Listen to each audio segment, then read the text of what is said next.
อยู่เป็นไปตามใจมันก็ลอยออกไปหาเธออยู่ทุกเช้าค่ำไม่รู้จะทำยังไงอยากมีเธออยู่เคียงข้างกายให้เธอเป็นคนรักคนสุดท้ายตลอดชีวิตไม่คิดให้ใครแค่เธอผู้เดียวที่ใจฉันนั้นไว้ใช้แต่ยังไม่มีผู้ใดเลยใจก็ถือโอกาสตรงนี้บอกกันซะเลยจะคิดยังไงกับฉัน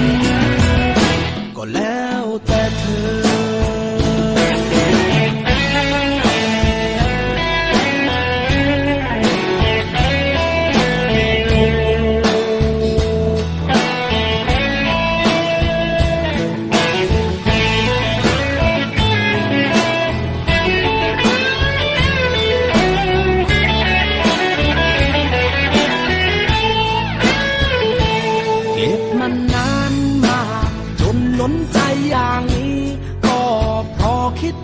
เธอมี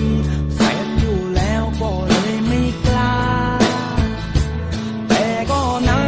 เดินห้ามใจที่รักมากกว่าห้ามต่อไปเดี๋ยวกลายเป็นบ้าอย่าเพิ่งหาว่าฉันมากมายการุณาฟังฉันให้จบแล้วจะเป็นจะลมก็ตามใจ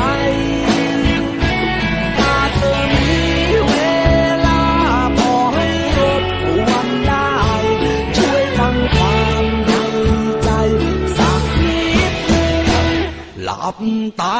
ลงก็เห็นแต่ใบหน้าเธอกี่เช้าตื่นมาก็เจอว่าคิดถึงเธออยู่เป็นประจำใจมันก็ลอยออกไปหาเธออยู่ทุกเช้าค่ำไม่รู้จะทำยังไงอยากมี